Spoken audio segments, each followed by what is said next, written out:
ازيكم يا حبايبي، عاملين ايه؟ يا رب تكونوا بخير. النهارده احنا هنعمل شوربه سي فود. معانا كابوريا وسبيط وجمبري، والبهارات طبعا بتاعت السي فود. كمون وبهارات وفلفل وثوم، ومعانا البصل. هقول لكم بقى الطريقه اللي هي الاسرع والاخف. احنا حطينا زيت، ومعانا بصلايه، وانا بقى نقلب كده لحد ما تتشوح. هنحط بقى الاول كده السبيط وهنقلب. دلوقتي هنحط الجمبري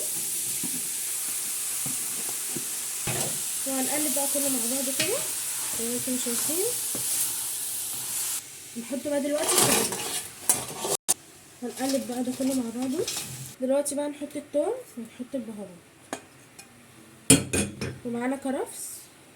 نسيت اقول لكم ان احنا معانا كرفس اهو. وهنقلب بقى ده كله برضه.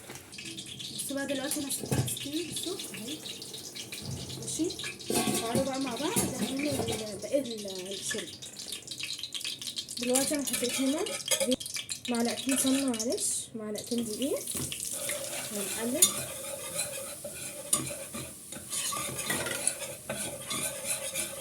مش عايزين يكلكع معانا، هنحمرها بس. بعد كده هنحط اللبن عليها، هنحط اللبن. لا، هنقلب كويس بقى عشان ما تكلكعش. اهي تقلت اهي، وانا بقى غاليه ميه. بصوا بقى السيفون جميله وريحتها تحفه بجد. بصوا بقى ننزل الصوص اللي احنا عملناه على السيفود كده، وهنزودها بقى ميه اهو. ميه مغليه، لازم تكون ميه مغليه. هنحط بقى دلوقتي الميه المغليه هنا. تمام. دلوقتي بقى هنقلب. بصوا بقى دلوقتي احنا هنسيبها تاني مع بعضها، وبعد ما اطلعها اوريكم طبق التقديم. واحنا يعني بنحطها في الطبق وكده.